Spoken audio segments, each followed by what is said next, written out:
প্রিয় দর্শক, আসসালামু আলাইকুম আরহামাতুল্লাহি ওয়া বারাকাতু। সুপ্রিয় দর্শক, আশা করছি আল্লাহ তাআলার অশেষ রহমতে আপনারা সকলে অনেক ভালো আছেন। তো দর্শক, একদিনই বোন আফরোজা নামে আমাদের কাছে প্রশ্ন করেছিল এবং উনি জানতে চেয়েছিল যে মুহতারাম শায়েখ, আমার নতুন বিয়ে হয়েছে, আমার গর্ভে সন্তান এসেছে। তো এখন আমার প্রশ্ন হচ্ছে, আমি নিয়মিত 5 ওয়াক্ত নামাজ পড়ি, নামাজ এক ওয়াক্ত মিস হয়ে গেলে আমার মনে অনেক কষ্ট পাই।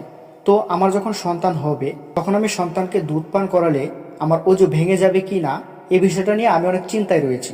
যদি আমাকে এই বিষয়ে বিস্তারিত জানাতেন তাহলে অনেক উপকার হতো। তো ধন্যবাদ প্রিয় দিনী বোন, আপনি অত্যন্ত গুরুত্বপূর্ণ ও জীবন ঘনিষ্ঠ একটি প্রশ্ন করেছেন আমাদের মাঝে। আমরা ইনশাল্লাহ আপনার প্রশ্নটির যথার্থ উত্তর দেব। তো ভিডিওটি না টেনে সম্পূর্ণ দেখার অনুরোধ রইল।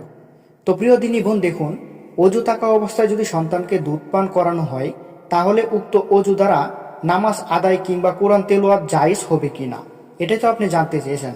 তো সেই বিষয়ে বলা যায়, দেখুন, সন্তানকে দুধ পান করানো দ্বারা অজু ভঙ্গ হয় না। সুতরাং সন্তানকে দুধ পান করানোর পরও উক্ত অজুতে নামাজ আদায় করা ও কোরআন তেলাওয়াত জায়েজ হবে। মানে আপনি উক্ত অজুতেই নামাজ আদায় করতে পারবেন এবং কোরআনও তিলাওয়াত করতে পারবেন। তাই আপনার চিন্তার কোনো কারণ নেই।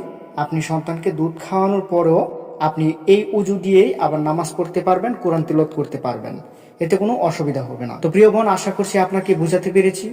ভিডিওটি ভালো লাগলে অবশ্যই একটি লাইক করবেন এবং আমাদের চ্যানেলে নতুন হয়ে থাকলে অবশ্যই সাবস্ক্রাইব করবেন। আসসালামু আলাইকুম, আল্লাহ হাফেজ।